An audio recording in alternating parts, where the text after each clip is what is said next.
And welcome. How are you doing? We have lovely people gathered around in the chairs. There's some more seats here. If anybody would like to take them, please feel free. Come on in. And we are reaching out. This is the Q&A session that we have every night.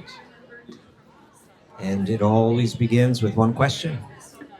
We turn to you and we ask. I ask a question. And my question is, do any of you have a question to get us started tonight? Feel free to raise your hand. Don't be shy. We eagerly accept them.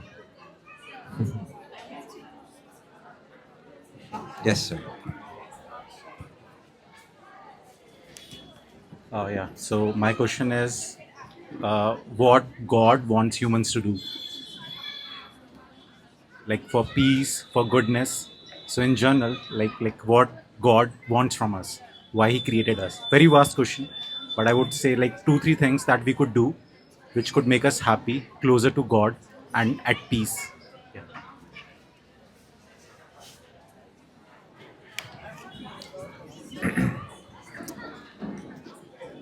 It's not a difficult thing to understand, actually. Although it can be challenging because the text from this tradition, the Vedic text, they speak to people on many different platforms. So the Supreme, or Bhagavan, as described in the Vedic text, isn't like a jealous God, isn't like a judgmental God.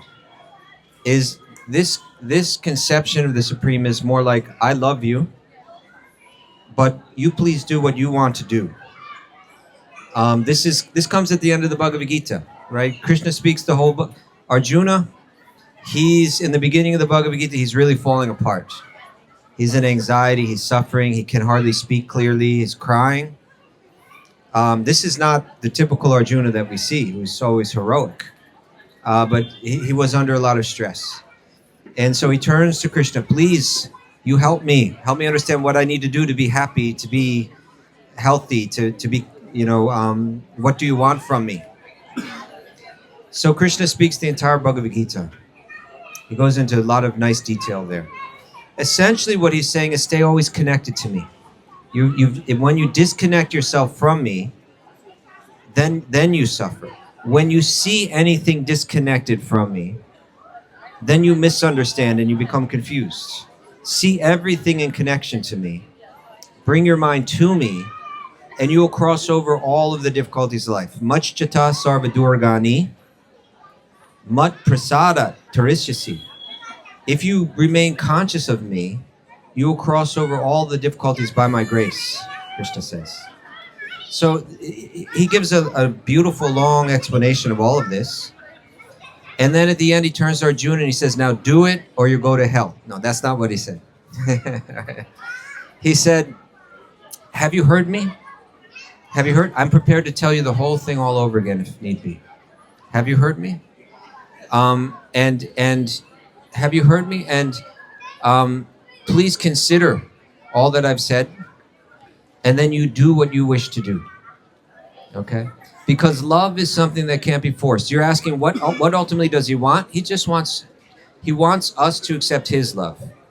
And he's happy to receive our love in return. But love is something that you can't twist someone's arm. You can't make someone do.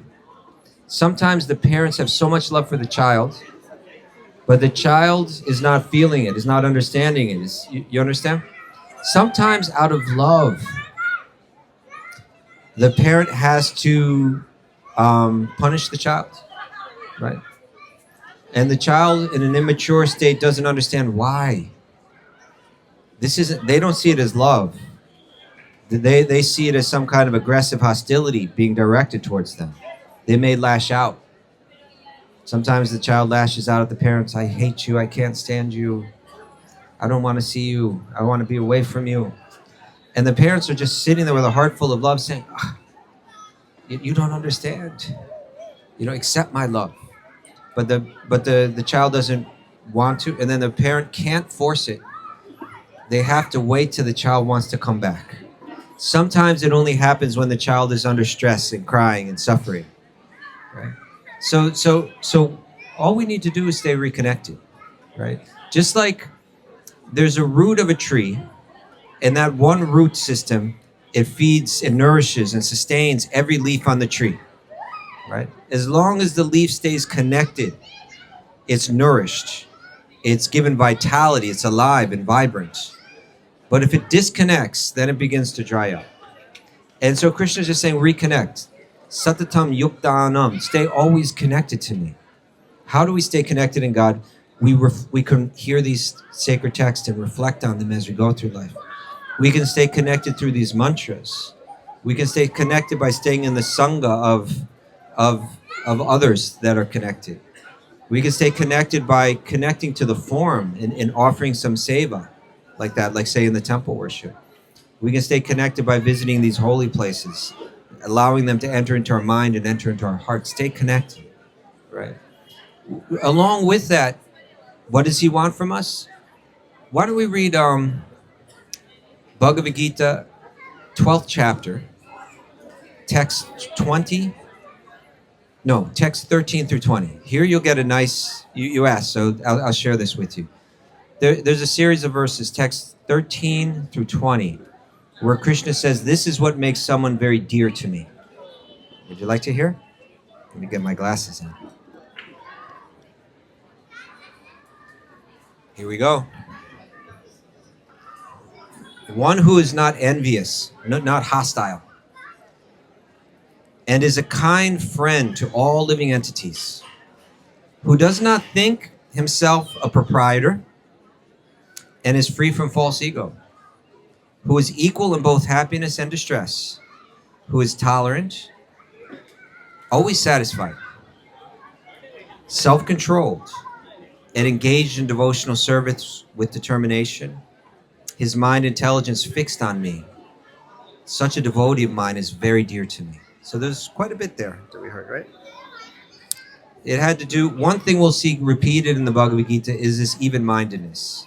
He said here, who is equal in both happiness and distress. Sometimes the external things are happy, sometimes not so much. But when I'm feeling my connection to God, it doesn't matter, because that's steady.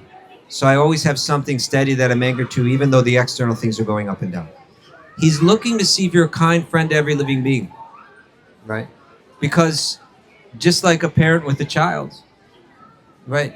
I might try to become a friend of the parent, but if I'm not kind to the child, then our relationship is never going to be very, very close, because he cares just as much about that child, than he'll ever care for me. So the devotee of God also sees God cares about every living being. Every living being is connected to God. Therefore, I honor every living being. So these are the things he's saying he's looking for here, right? Free of false ego. I don't entertain false conceptions about who I am. I know that I'm a spark of spiritual energy. The temporary roles that I play in this world are not truly me. He continues. He by whom no one is put into difficulty. Imagine going through this world really being so sensitive that you're really trying not to create difficulty for anyone, right? I can think of one person in this world that's creating difficulties for practically everyone. Everyone that's trying to travel through everybody. In so many ways, one person creating so much difficulty, right? A sensitive person is really caring. I try not to create difficulty for, I need to do the right thing in life, but I'm really trying not to create a difficulty for anyone. He goes on. And who is not disturbed by anyone, who is equipoised in happiness and distress, fear and anxiety, they are very dear to me. My devotee who is not dependent on the ordinary course of activities. It's not supposed to be like this. It's supposed to be this other way. Those that are really connected, they're tolerant, right? We waste so. If my mind is engaged in connection with love, with God, then the things of this world, they don't bother me so much. Sometimes we're expecting it to be one way and it's not quite that way. When someone's very disturbed about it, we can understand that they're not achieving this state of yoga, right? It's okay. I'm expecting that the material energy is not going to be dependable. I've already come to terms with that in my life. I've got this solid spiritual connection. It's all right. Okay. He continues. Who is pure, expert, without cares, free from all pains, and not striving for some results. They're very dear to me. And that means not striving for some selfish results, right? They're not doing things to get some selfish external thing for themselves. They're satisfied within. One who neither rejoices nor grieves, right? Things turned a little nice. I'm not all, yay. Things got a little disappointing. I'm not like, oh no. I've come to terms with it. Even-minded. You see this theme again and again, yes? Everyone, how many of you practice asana? Yoga asana? Quite a few. People over here. Anyone else? Yes. People standing in line. Anyone practice asana? Yes, okay. A lot of times when people practice an asana, they use this phrase to practice yoga off the mat. You've heard this before? Heard this phrase? Yes? Here's a suggestion how to do that. If you really want to do that, this is real. You practice keeping an even mind, no matter what's happening external. If it's hot today, keep an even mind. If it's cold, right? If people are being very nice to you, okay, that's great. If someone says something about you that you feel is unfair, can you still keep an even mind? Not be disturbed? Can it roll right off of you? I've seen people that can do this. I've had the good fortune to be close to people that I see can do this. Even they're being publicly attacked, falsely accused of horrible crimes. They not only are not affected by it, but they actually even bear no animosity towards the person that's bringing it their way. This is a yogi. Now you have a yogi. Without a mind like that, it's going to be very difficult to have a deeply absorbed mind. To deeply absorb the mind in mantra, for instance. Are there any more questions? Back up and running. Minded. But this one works again. Okay. Any other questions? We need questions. Joey, did you come with questions today? Okay. We'll wait for your question. While we wait for Joey's questions, we'll search for others from this wonderful audience of people here. I'm sure there's at least one out there. Yes, Joey. You know, I was discussing this with a friend a little earlier today, especially as it relates to austerities within this spiritual movement. I was wondering if you could provide some guidance on that, because, sometimes, I see people that, bow down and put their forehead to the ground around swamis. And I know that Prabhupada in his book, I was reading it entirely too late into the night yesterday, was saying that the spiritual master should be treated as though he were a manifestation of God himself. Because there was an interview in the beginning of The Science of Self-Realization where the woman asked him, you say that you live this modest life, but when you're picked up from the airport, you're picked up in this very fancy car. And, he said, well, it's because I should be treated as though I am God himself. If God were to come visit your home, would you pick him up in a regular motor car? No, you would pick him up in a golden car. So that's the way that I should be treated. Which, again, seems, quite vain, but I have a very rudimentary understanding of the movement. So if you could, elaborate on how to properly behave around people of different spiritual understandings, I would appreciate that. Yeah, that's a very good question. And let's try to understand what he meant by that. Because I want to frame this out just a bit. That we see that Srila Prabhupada was a person that he had thousands of followers. Most people don't know his name. If you go down the list of like a lot of the big spiritual figures, we all know their name. With Srila Prabhupada, most people don't know. They know Hare Krishna. They know Krishna's name, but they don't know his name. We see that he had centers all around the world, and money was there, but he never really engaged it in his own service. He was constantly moving and traveling, waking up like at about midnight, staying up all night to write his books, and then just serving all day. He would sleep just a few hours a day, and he was just kind of constantly sacrificing and working hard. So although he could have lived a life of luxury and enjoyed material opulence, he never did. But that being said, what he was saying is this: what is a guru? Let's really talk about this. When one guru, here's something that everyone can really consider and think about. When we say guru, don't think exactly a person, but think of a principle, or or something more like a channel of knowledge, right? What a guru is the channel through which God is speaking divine knowledge to you. Okay? So in other words, there may be many gurus for one person if the same message is coming through each of them. There's one passage in the 11th canto of the Srimad Bhagavatam where a king comes across a sage that's living a very unique life. He just lies on the ground. He doesn't move, which seems like an odd way to live. But the idea was he was so dependent on God so completely. I can just lie here. I don't even need to endeavor. God provides everything I need. And so this king is like, how did you get this faith? And how did you come to this understanding? He began to speak a lot of wisdom that he had attained being in that position.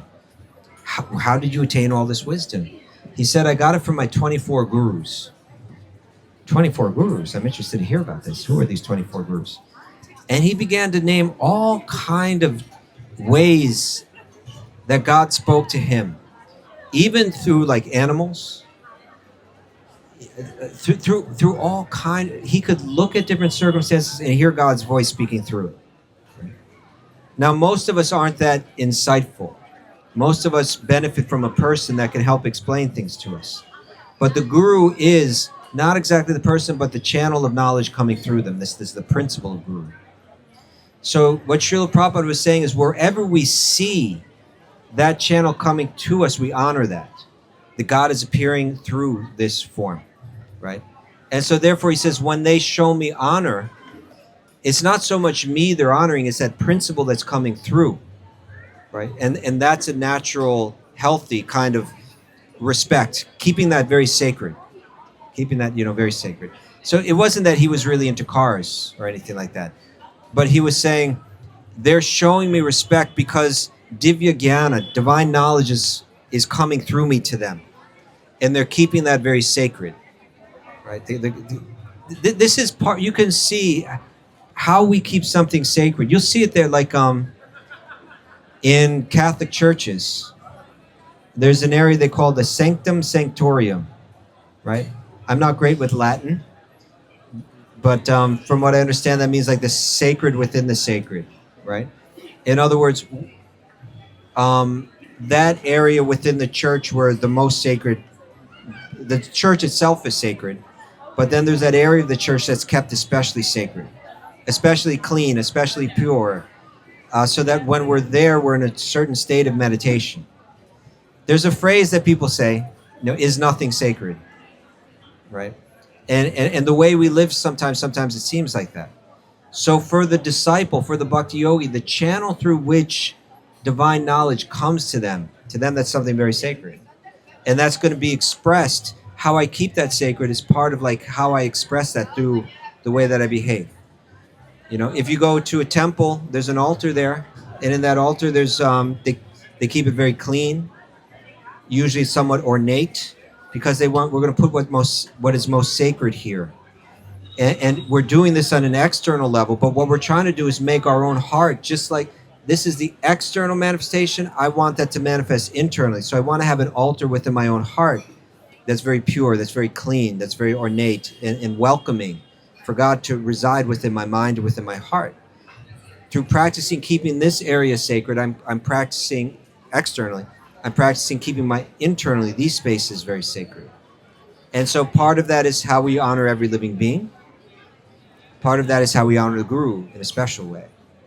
Right? Oh, this is where God is speaking to me through this so clearly. I'll keep this, I will respond in a way to keep this sacred. I'll bow down, right? Like that. But now let me share something else with you. For the Guru, for the person that's playing that role, This is essential. And what I see, this is something that in certain clear lineages, they speak a lot about this. But in the different kind of pop star gurus, because they don't come in these lineages where they really teach this, they crash all the time. You understand? Scandals and all of this. In the lineages, the gurus know, what is a guru coming in an authentic lineage? I am not some big enlightened being. I am a representative, right? I'm not creating some ideas myself. I'm trying to carefully hand down these ideas that have been handed down for centuries and present them unchanged, right? Maybe in a bit of different language, but the essential teachings unchanged. It's not me. I'm nothing special. I'm like a mailman that's taking a message from here and then handing it down to the next person. And if I'm able to do that nicely and effectively in a way that it enters someone's heart and changes their life, and if they see me with the kind of reverence that I see in my guru, then I don't accept what's being offered to me. I don't see it as being given to me. I see that they're bowing down ultimately to God. You see, that's where he's saying like that. What the reverence that they're showing to him is they should show me the reverence that they're showing God, is because he doesn't see it as for me. He sees this is being offered to God. Whatever honor, whatever money, whatever respect, whatever fame, none of it's mine. I hand it up to my guru, who hands it to his guru, who hands it up the chain of disciplic succession. Ultimately, all of that is meant for God. None of them is trying to hang on to anything. If you meet someone that's a genuine guru and then you praise them, they immediately bow their head and they say, it is nothing me. I'm simply sharing what my guru shared with me. Only because my guru is so exalted am I able to share anything. I'm unimportant. That's how they see themselves. I'm merely the servant. Like that. I'm merely the servant. I'm an insignificant servant, right? My goal, my position, my role is to be transparent. It's not my personality that you should be connected to. It's what's coming through me unchanged. My job is to stay out of the way and deliver the message. So if one is a guru in this sense, then if people show them honor, they see it as, for them, it's poison. I can't digest that. The honor that someone's showing me, I can't digest it. So I hand it up, and I hand it up to those before me. God can digest it. For me, it's poison. And so therefore, these gurus that never learn this, these people that act as guru or play this role, but they never have had this understanding, they can't digest it. They crash. Makes sense? Yeah, see, just being so new to this, it's one of those things that I saw when I was around Jayadvaita Swami, and I saw it in some of the videos of Kadambakanama Swami too, where when they would walk into a room, people would lay down in austerities and everything, and maybe it's just my limited American mind where we bow before no man, but it seems like it doesn't just seem like it does. It makes me uncomfortable for both people on both ends of that exchange, because on the one hand, we are all mortals. Like, there's no need to bow down before anyone. But also, like you just mentioned, if I'm the one being bowed down to, that would make me perhaps even more uncomfortable. I was like, stand up, like I'm just the messenger, So when I see people that are as enlightened as those swamis that I just mentioned, and they're accepting those type of obeisances, it puts me in a difficult position just from my, I guess, fairly limited American perspective, where we have, an equality of human rights and everything. And I see this as an obstacle to coming into the faith when I see things like this. So is there anything else that you could add to that? I'm doing my best. No, I appreciate it. No, it's a very good question. Perhaps to understand it more, we need to try to step out of our own cultural conditions, right? Because like someone from India may come to America and say, I don't understand how you don't respect your parents. I don't understand. Every morning when I go before my parents, I touch their feet and put my finger to my head. They're my parents. They've given me everything. They took care of me when I was a child and I was helpless. They went out and earned money to provide a home for me, to provide food for me. They provide so much care and love and teachings, and everything that I have was given to me by them. And you treat them like they're just ordinary people and that you have no debt to them. How can you live that way? Right? So, and we'd be like, what? They're just my parents. Right? So different cultures see things in different ways. And in this culture, there's a strong, there's a sense of indebtedness. There's a sense of indebtedness, right? In the West, we think like we kind of honor the picture, the image of the rugged individual. I don't need anybody, right? In the East, it's kind of like I appreciate all that I've been given. I am dependent. I'm practically, by my birth, I'm already indebted to my forefathers. Whatever I have, this is an Indian idea, right? It's not an American idea at all.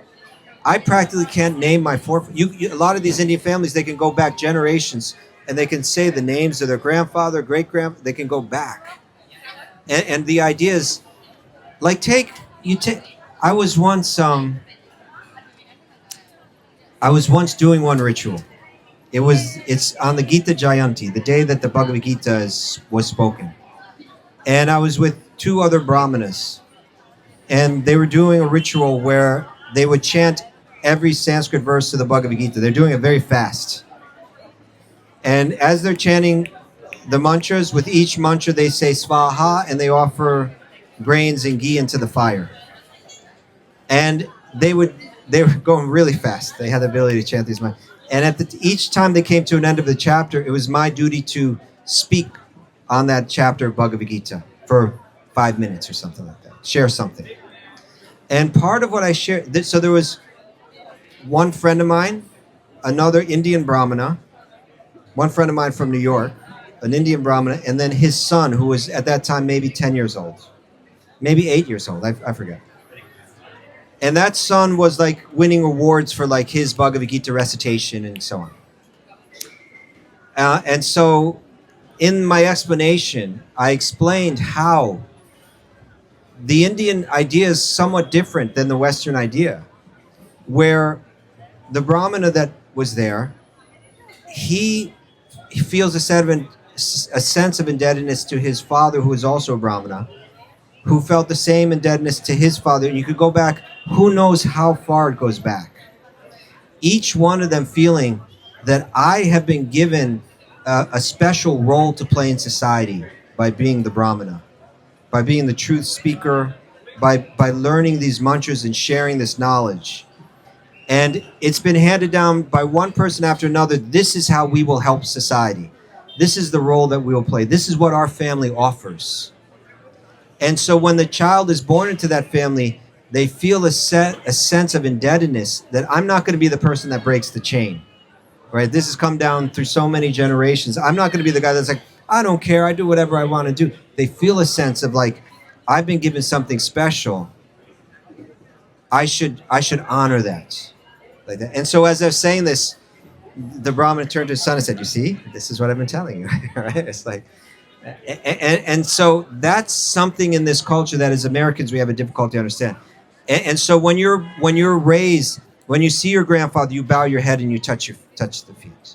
I honor you for all that you've given me. Then it's not such a leap when we see someone bow down to a guru. This is the behavior. This is the natural culture. But our mentality in the West is like everybody's a cheater, everybody's a loser, nobody's better than me. Don't let anybody tell you that they're better than you. Just throw all that out. Nobody's better than you. This is the messages that we're given, and we're all in anxiety and on medication, and it's like suffering like crazy, right? So I understand the hesitation that you feel, but to understand it more deeply, I think it might require zooming out of one's own culture, looking at both cultures from a bit of a more distant perspective, and then maybe it doesn't seem so odd. Okay. Thank you very much. Okay. Okay, we worked it out, at least to some degree. Okay. It's there. It's there. You know, Indians honk their horns constantly, and we're very arrogant. You know, so like we each have things to work on. All right. Thank you. Yeah. All right. I have a friend from India that was driving a car in America. He had never done that before. And I was like, what did you think of it? He's like, yeah, it was so easy. I was like, no honking the horn all the time. He's, yeah, there's no need to do it. All right. Do we have any other questions from our lovely audience tonight? We only have so many nights together now. This is 4 more after tonight, right? Yeah, we're winding down. Yeah. In one sense, 4 is a lot. But in another sense, when we've already had over 30, it's winding down. Another question. Yes? Just because, you know, at your 9 o'clock class today, there were a lot of questions at the end of the class. So you didn't really get to fully expound on your ideas of Bhakti Yoga. And I'm not sure if we're going to have a chance to do that tomorrow at the 9 a.m. class. If there was anything that you left unsaid that you think would be valuable for us to know, I just want to give you a chance to expand on it a little bit, because especially Bhakti Yoga, it seems to be the apex, you know, what you were building to with explaining karma and then jnana. We had some questions at the end, which I thought were good questions, but unfortunately, I think you got cut off. So was there anything that you wanted to add? Well, maybe I will get into that tomorrow morning. What we were looking at was if we look at the sacred literature of ancient India as provided by the sage Vyasadeva, or we could call it the Vedic literature, the broader Vedic literature, which means the Vedas, the Upanishads, the Vedanta Sutra, the Mahabharata with the Bhagavad Gita within it, and then the Puranas, which culminate in the Srimad Bhagavatam. That you have this vast body of literature, and that if we're going to understand it clearly, we have to understand that the author or the compiler, Vyasadeva, was intentionally speaking to people on 3 different levels. If we understand that, we can make sense of the entire message and we can see a progression. If we don't understand that, then it seems like it's contradicting itself all the time, right? And so then what we looked at was there's the karma kanda, the karma division, where people are cultivating good karma to live a happy material life. There's the jnana division, the jnana kanda, which speaks to how to actually let go of one's material desires and turn within and experience peace or moksha, freedom, release. And then there's another section of texts, which we could call the bhakti kanda, which are saying there's still more room to evolve. And that's actually divine love. That's the very nature of the self. So we're looking at each one of these ideas or worldviews through 7 different questions. Who does karma speak to? Who does jnana speak to? Who does bhakti speak to? Where is it most prominent in the Vedic literature? How does it play out in the Vedic culture? What is their conception of the world? The last one was the conception of the divine, right? So maybe I think we had missed maybe the last 2 of the 7 questions. I think I just said 5 of them, but the conception of the divine becomes important. How does one conceive of the supreme? And each one was perceiving truth. But according to Vyasa, you've only got the whole truth when you've understood the person behind everything. We were reading that the other night. Would you like to bring up 15th chapter, please? So sometimes you've heard the example of like the 5 blind men that are looking at the elephant. Have you ever heard that before? Right? So they're perceiving the same object, but from different angles of perception. So one is saying the elephant is like a long, skinny thing, like he's got the tail, right? And another person is saying, no, it's not a long, skinny thing. It's like a big tree. You know, he's touching the legs. And another one is like, no, it's like a big wall. You know, he's touching the side of the elephant. They're all perceiving part of the truth. But one would have to look at the entire elephant to see the whole truth. And so Krishna says, here he's saying, if you perceive this aspect of the Supreme, then you've understood everything. He speaks about that in the 15th chapter of the Bhagavad Gita. It's a 20-verse chapter, 20 verses in it. So it's the smallest of the chapters. 12th chapter also only has 20 verses, but there's no smaller chapter. But it's a beautiful chapter. I often encourage people, if you're interested in Bhakti Yoga, you're interested in taking up this practice, find something small to master, right? It might be one small chapter in the Bhagavad Gita. Learn it, memorize it, be able to recite the whole chapter. Learn a bit in depth about what it's communicating, what the different sections are, and what the different themes are. Learn it, take it in, memorize it, keep coming back to it, and you'll have a treasure in your life that no one can take from you. So for some people, that could be the 15th chapter. I think you've memorized the 15th chapter, yes? Yeah, it's a beautiful chapter. And part of what it talks about is the vision of the yogi, what they can see that other people can't see. And then Krishna begins to describe there's more to see, that the yogis are seeing, but I'm going to share with you what you could see if you open up your vision to this, Arjuna. And he's saying that you can see me everywhere. He's saying that I am within the sun, right? And I'm within the moon, right? I'm within the fire, and I'm within the fire of digestion. I'm in the heart of every living being, right? He's saying that I'm behind all the workings of this universe. I'm behind it. There's a person behind it. That's a powerful message, right? And then as he comes to the end of that chapter, he says this. He's saying, he defines himself as the Purushottama. Purusha means the person. Uttama means the supreme. So he's saying, I'm the supreme person. He's the only one that can make this claim, that I'm in the heart of every living being, that I'm within the sun and the moon and all of these things. It's by his energy and by his presence that all of this is here and is happening, is maintained. And he's saying, but it's not just, you see, now let's step back and go to what we were talking about earlier today. We're talking about the conception of the divine as it's seen by the karma kandis, those that study that section of the Vedas, whose motive in life is to follow the Vedic teachings and get the things of this world. How do they see the divine? Right? Would you like to know how they see the divine? People with me? They see that there are many gods and goddesses, and whatever we receive in this world comes through them. But actually, they're not supreme. What's supreme is the law by which they are governed by. In other words, if I do the ritual correctly, then the God is obliged by the law of karma to provide for me the result of my action.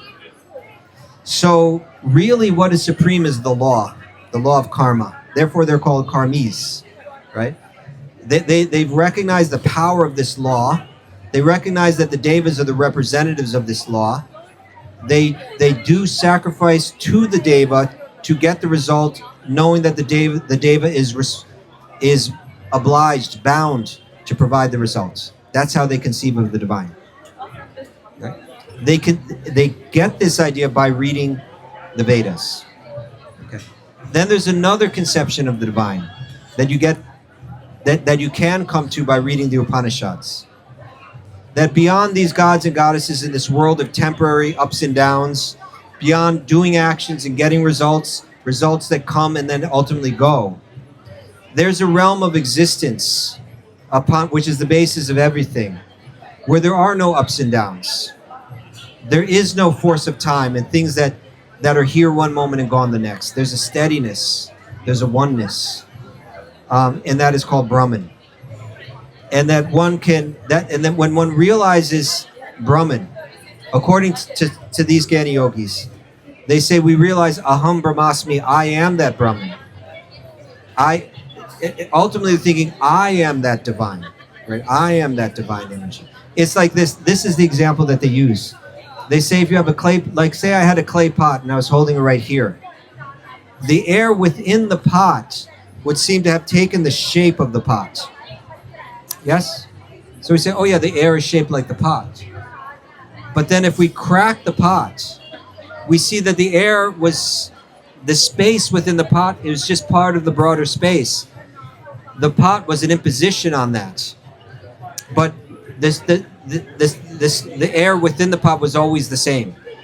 It just needs to realize I'm not this pot. Once you break the pot, I am space. I'm unlimited, like that. So they say that's what the divinity is. It's that oneness, unlimited oneness. You realize it when you realize I'm not this body, I'm not this mind. That's the pot. You have to break that pot. And then you realize there's nothing but the one. There's nothing but Brahman. I am Brahman. I am God. Like this. That's their conception of the divine. For the Bhakti Yogi, it's different. The Bhakti Yogi understands that the Brahman is an emanation, is an energy of a divine being, and that there's personhood behind everything. If the Supreme had no personhood, then the Supreme would be limited, right? So behind everything, there's the person. And then Krishna speaks about that in the 15th chapter of the Gita. And so after he describes, I am the Purushottama, the Supreme Person, within everything, behind everything, he says this, and this is really important for Vedantins to approach. All Vedantins accept Bhagavad Gita as truth. So then we have to look at this truth and try to understand it. He says, whomever knows me as the Purushottama, the Supreme Person, without doubting, is the knower of everything. They know everything. In other words, they know about the gods and the goddesses and the law of karma. They know about the non-personal Brahman. And then they also know about the person from which it all comes.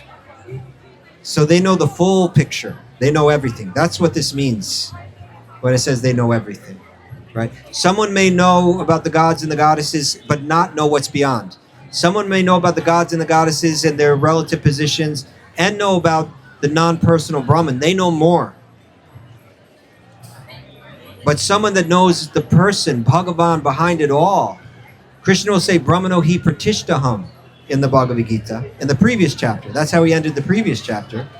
He's saying that I am the basis of the non-personal Brahman. Right? So when you know Krishna, you know the whole picture. Not just part of it, but everything. So therefore he says that here. Whoever knows me as the ultimate person, the Supreme Person, the Purushottama, is the knower of everything. And then he says the effect that has on someone. He says, and therefore they engage themselves sarva bhavena, with a heart full of love, with a heart full of bhava. Thus they engage themselves with a heart full of bhava in my service. Right? They feel love and they connect with me. And then in the next verse, he says something that every Vedanta needs to understand.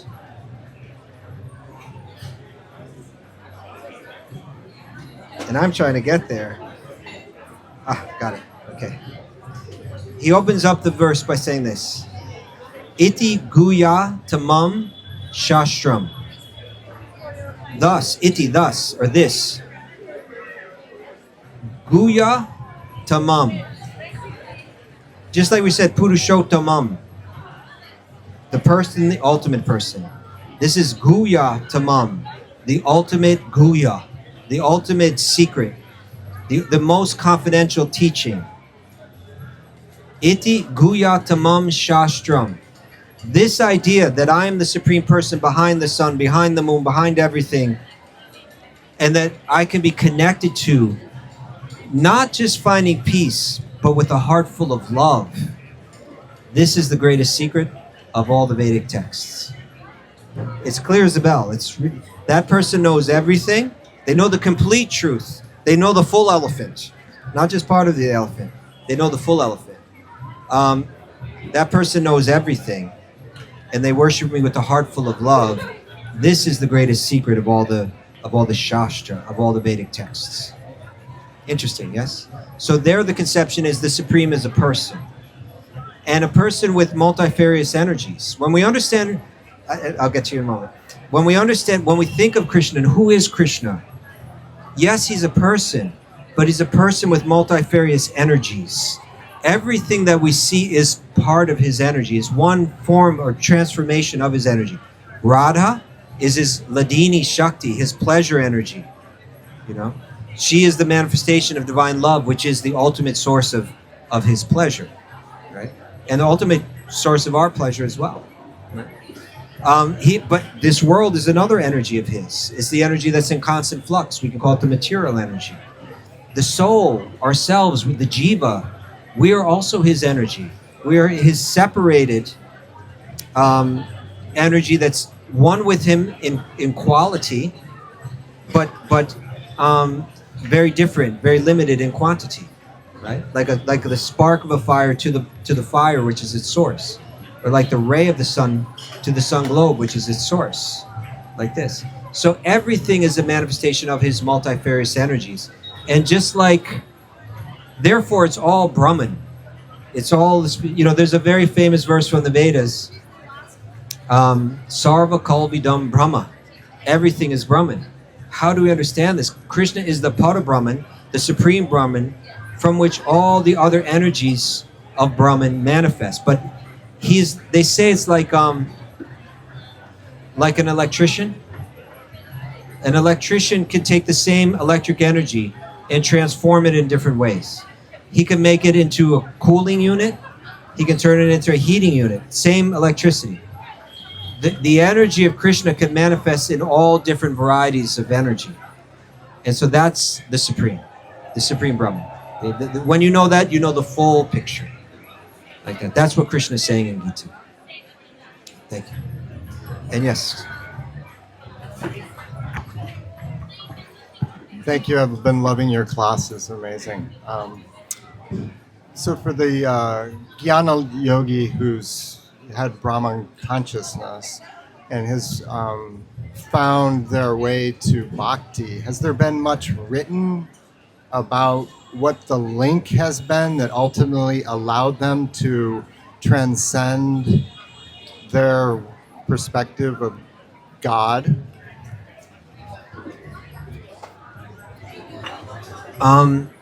You were there this morning.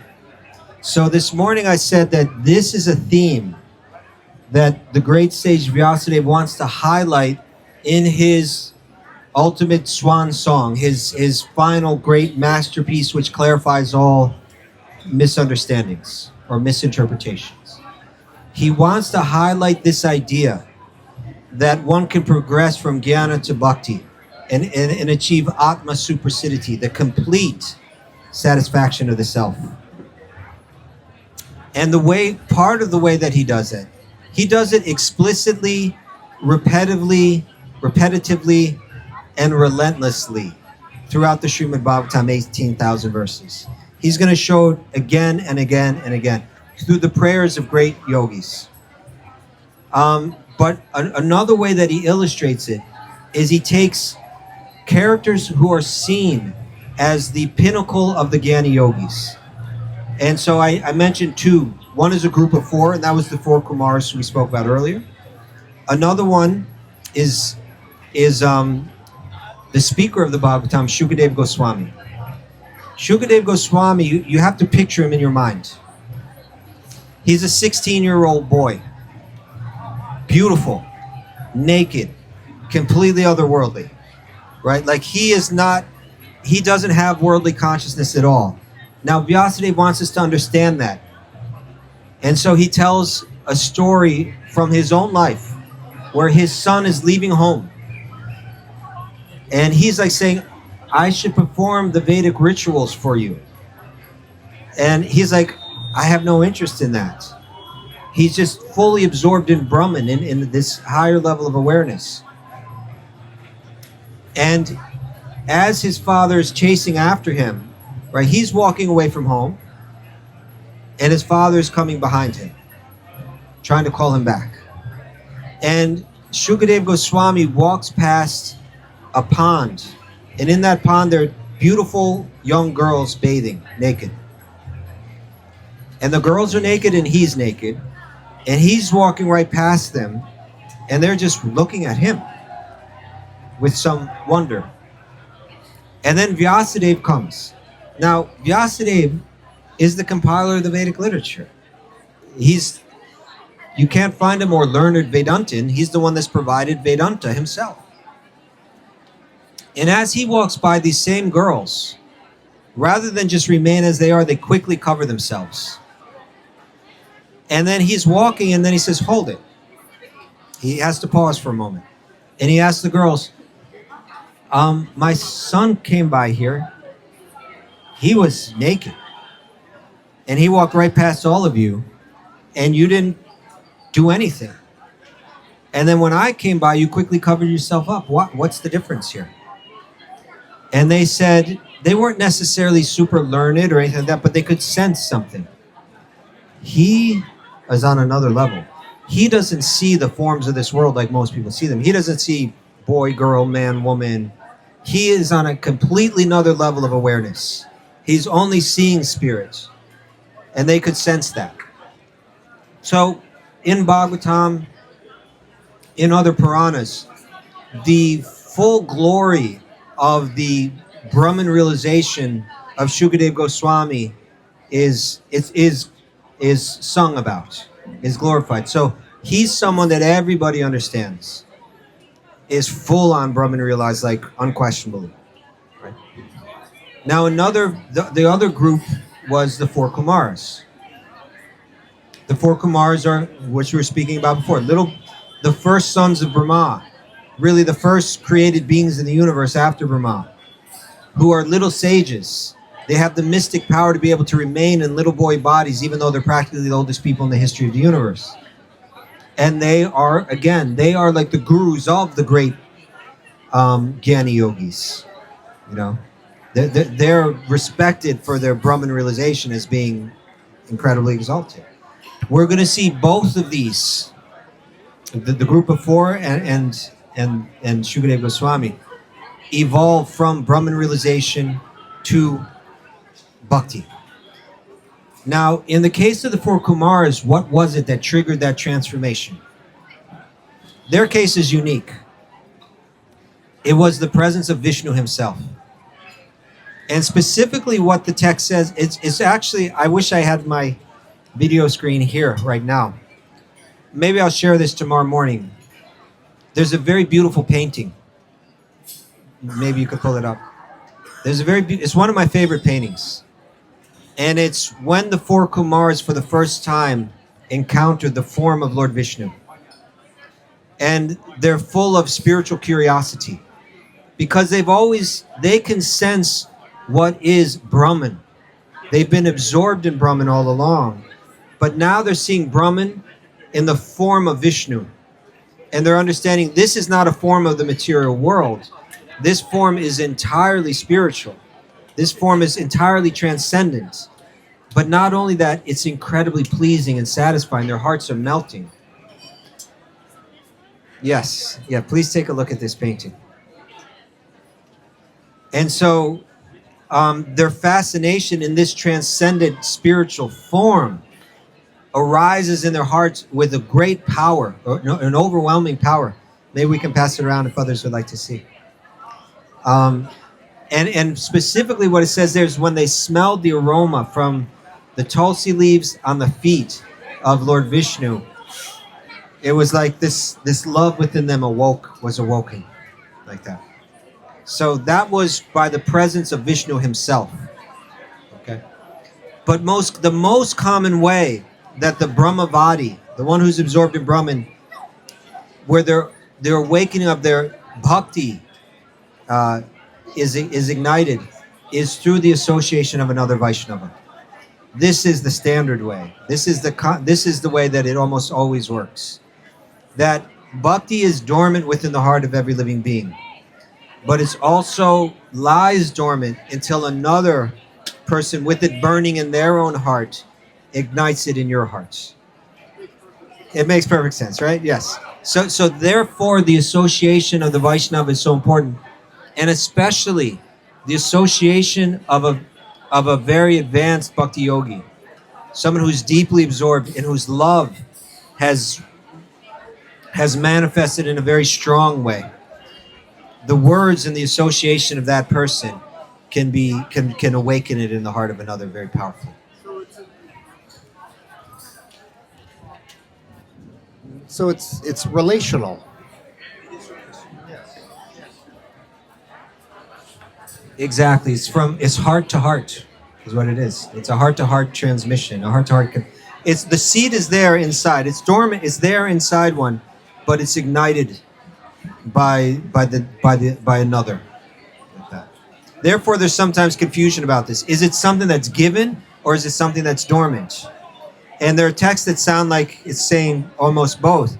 It is kind of both. It's dormant. It's there. But because another ignites it, it requires another for it to awaken. And in psychology, we talk about it as like there's a third in the field. You know, this notion of like you and I together create something that emerges. And it's just like, it's interesting to think about when working with so many people in psychology, to consider the ways that the contact, the relationship, like the transcendence of what allows the healing. Very interesting. Like maybe a reflection of this in the realm of the material mind, but that it's also there in the spiritual heart, right? Yeah. That the energy of one vibrates into the next and awakens something like that. Try to think of how much time do we have? Okay. Try to think of bhakti like this. That it's the energy that it's being carried in the heart of a bhakta. That they feel it and it's overwhelming and it's incredibly satisfying in them. That feeling, that experience of having that bhakti in the heart is so fascinating. It's the most powerful force that there is. And the way that we understand that is because it has a power to even overcome the power of God. That Krishna himself becomes overpowered by it. And even he is fascinated by it and wants to understand it and wants to feel it himself. He wants to know what it's like to have a heart full of love for Krishna. And so therefore he comes as Sri Chaitanya. Right? So there's no greater resource that we can find in life than meeting and knowing a person that has that in their hearts. It's the most valuable gift. When the gopis of Vrindavan satisfy Krishna through their love, as represented in the Rasa dance, the Rasa Leela, right? Krishna dances with these gopis. And he is so overcome and moved by the love that they have for him. He actually feels helpless to reciprocate. We're getting into the very esoteric aspect of bhakti, but it's very beautiful and worth understanding. And he has to admit defeat in a sense. And he shares this very special message. And this message could be considered the very culmination of all the Vedic teachings. If you go back to the Vedas and the Upanishads and the Vedanta Sutra and the Mahabharata and all the Puranas, it builds up to this point where Krishna turns to the gopis who have hearts full of love for him. They're presented as the Yogeshwaris, the greatest yogis of all. And he says to them, what you've given to me, I want to reciprocate with you. The love that you've given me has moved me so much. I want to give something back to you of equal value. But there is nothing of equal value. You possess within your heart the most precious thing that there is. I can't give you anything more. I'm helpless to do so. Amazing, right? And so therefore he says, so I beg you, please be satisfied with that love itself. That's what bhakti is, right? This is the confidential Vedanta, right? The Guhyatamam Shastram, right? The most secret of secrets. Krishna will call it this in the Bhagavad Gita. It becomes fully revealed in the Srimad Bhagavatam. That's where Vyas finally comes out and paints the entire picture of what it is.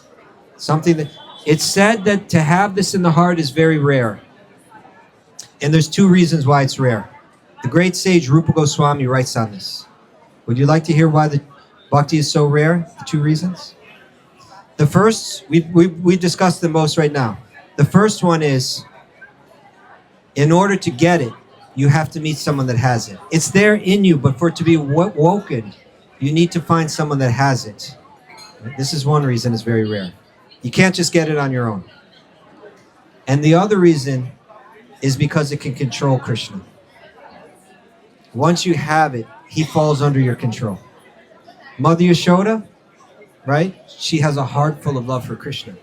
Krishna, one day, Mother Yashoda looked into Krishna's mouth. Open up your mouth.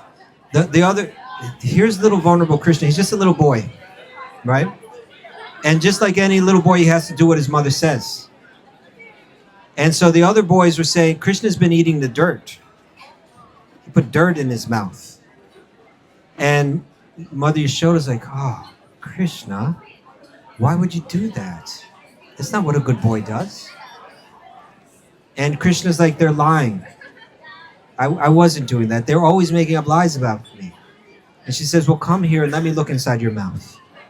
And she opens up Krishna's mouth and she looks inside that beautiful, sweet little mouth that he has. And when she looks in there, she doesn't see dirt. She sees the entire universe in Krishna's mouth. She sees everything. She sees galaxies and solar systems, and she sees the earth. And she sees herself and Krishna on earth. She sees herself looking into Krishna's mouth, inside Krishna's mouth. And then Krishna's looking into Krishna's mouth inside that mouth. Like the ultimate regress, they call it. And for a moment, she does not know what to make of this experience. She's kind of stunned.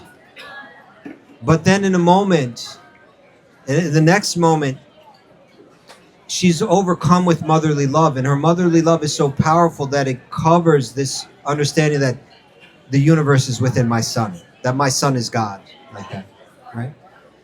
So that Mother Yashoda, her heart is so full of this intimate, personal, motherly love that she can't conceive of Krishna as anything but her boy, her little boy that she must train as a mother does for his own good. And she can tie him up. If he misbehaves, she can come and take a rope and tie it right around him and say, you can't go anywhere now, okay? She can control the uncontrollable. She can conquer the unconquerable by her love. So Krishna, through the devas, he'll give the material things of this world quite easily. You do your rituals, you chant the mantras well. Here you go. You want to even rise up to the level of Indra? It's no sweat off his back, like that, right? If you want moksha, no problem. You know, not easy to do, but that's not he's not so concerned about that. But if you get bhakti, well, now he's overpowered by that. So therefore, bhakti is a rare thing. This pure bhakti is a rare thing. All right. May we all be blessed that very soon that this bhakti within our own hearts, this dormant love, may be awakened by the presence of great souls. You know how the great souls do it a lot? How they wake it up in us? By chanting the holy names. Right? So if you all go into this Kirtan, Madhava will lead tonight. I think he's the last one. Madhava's got that power. You sit in his Kirtan, he starts very slow. He's just working on your heart with his holy name. From his heart, through his mouth, into your ears, then down to your heart. One vibration moving like this. And then everybody else is doing it too. Now everybody's getting caught up in the same vibration. Everyone's starting to flow, right? This is how it starts to get awakened in the heart. You know, it's all happening right here. It's all happening right here. This is a beehive, and the honey is this bhakti, right? And great souls have brought it. They've gone out into the world and they've read their shastras and they've chanted the name, and it's like they got that pollen all over them. You know, I don't really know how beehives work, but then they fly in. They got it all over themselves. You know, and it's all being mixed up here and churned into honey, and we're all tasting it, right? And we're becoming the same way, right? That's what happens at the at the Rishikesh Kirtan Fest. Right? Thank you all so much for participating. It's been such a joy to spend this time with you. Please enter the Kirtan, taste the prasad. That honey is in the prasad too. And please come tomorrow morning. Yogi Charu will be teaching again. Everybody is speaking about these classes because he's very specially empowered to give uniquely moving and moving, but like you'll understand asana, you'll understand meditation in ways that you never do. You'll be like, oh, this is what I was trying to get at. I've been practicing asana, I've been practicing meditation. Now I understand. People have those kind of aha moments in his classes. Please attend. I'll teach more on Bhakti and Vedanta and so on at 9 o'clock from 9 till 10. And Kirtan, Prasadam, Sangha, thank you all so very much. If you'd like to get more of these classes, please just speak to Gabriella and she'll connect you. Thank you very much. Hari Om Tat Sat.